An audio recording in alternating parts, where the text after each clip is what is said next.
মাননীয় প্রধানমন্ত্রী সার্বক্ষণিক বাংলাদেশের মানুষের সঙ্গে যোগাযোগ রাখতেছেন, দলের নেতাকর্মীদের সঙ্গে যোগাযোগ রাখতেছেন, তিনি নির্দেশনা দিচ্ছেন এবং তার নির্দেশনাই আমরা পথ চলছি। এবং আপনাকে যেটা বললাম, ইনশাল্লাহ অল্প কিছুদিনের মধ্যেই আপনি দেখবেন যে বর্তমান এই পরিস্থিতি পরিবর্তন হয়ে যাচ্ছে। না, আওয়ামী লীগের নেতাকর্মীরা আমার থেকেও বেশি মনোবল তাদের শক্তিশালী আছে, আমি জানি এটা।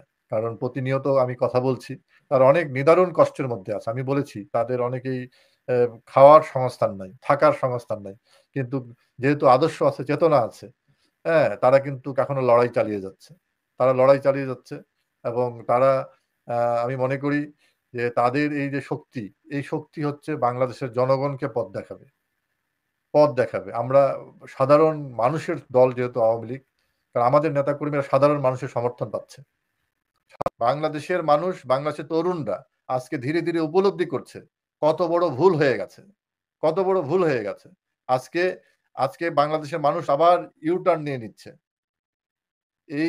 এই ভুল যেন বাংলাদেশে স্টাবলিশ না হয়, সেজন্য আজকে কিন্তু জনমত গড়ে উঠছে।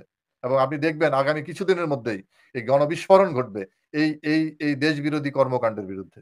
আওয়ামী লীগের নিজস্ব কর্মকৌশল আছে। আমি তো আমার এই কর্মকৌশলের কথা আমি তো প্রকাশ্যে এইভাবে ছেড়ে দিতে পারি না। আমাদের কর্মকৌশল আছে।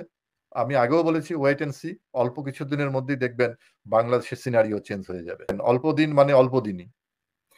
আওয়ামী লীগকে নিষিদ্ধ করার শক্তি কারোই নাই।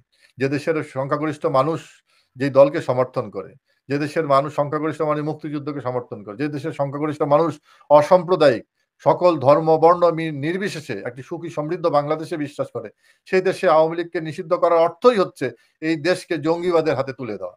এটা কখনোই সম্ভব না। এটা বাংলাদেশের মানুষ মানবে না। এইভাবে কেউ টিকতে পারবে না। বাংলাদেশের হাজার বছরে বাঙালির যে সংস্কৃতি আছে, এই সংস্কৃতি সেটা বলে না।